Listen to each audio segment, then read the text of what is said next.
যে এখানে ৬০-৭০ জন সন্ত্রাসীর মতো এরকম চেহারা যারা ভালো না এরকম নেশাগ্রস্ত ব্যক্তি একেবারে বিভিন্ন ধরনের কাজ করছে।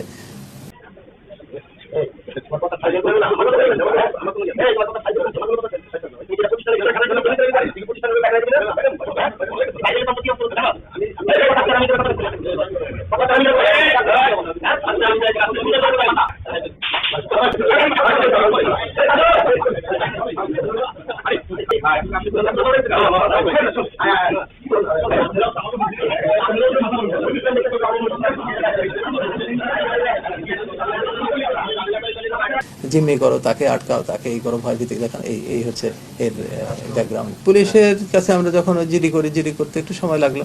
যাই হোক, জিডি নিয়েছেন। তারপর যে এখানে ৬০-৭০ জন সন্ত্রাসীর মতো এরকম চেহারা যারা ভালো না এরকম নেশাগ্রস্ত ব্যক্তি একেবারে বিভিন্ন ধরনের কাজ করছে।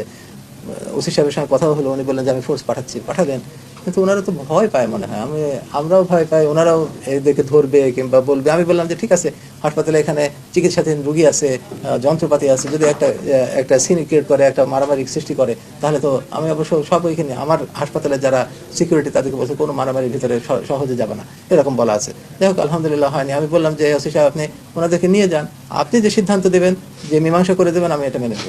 আপনি একটা সিদ্ধান্ত দেন। হ্যাঁ, ওদের দাবি আছে, কোনো ডকুমেন্ট নাই, আননেসেসারি একটা যাত্রার নামে ৫ লক্ষ টাকা ওর কাছে পায়, ১০ লক্ষ টাকা এর কাছে পায়, এই ধরনের জিনিস বললে তো হবে না। তো আপনি একটা সিদ্ধান্ত নিয়ে করেন। পরে অনেক কষ্টে তাদেরকে থানায় নিয়ে তারপরে একটা সেটেল ডাউন করছে, যে ২ দিন টাইম দিয়েছে, যে ২ দিনের ভিতরে একটা ফয়সলা করবে এই সেই।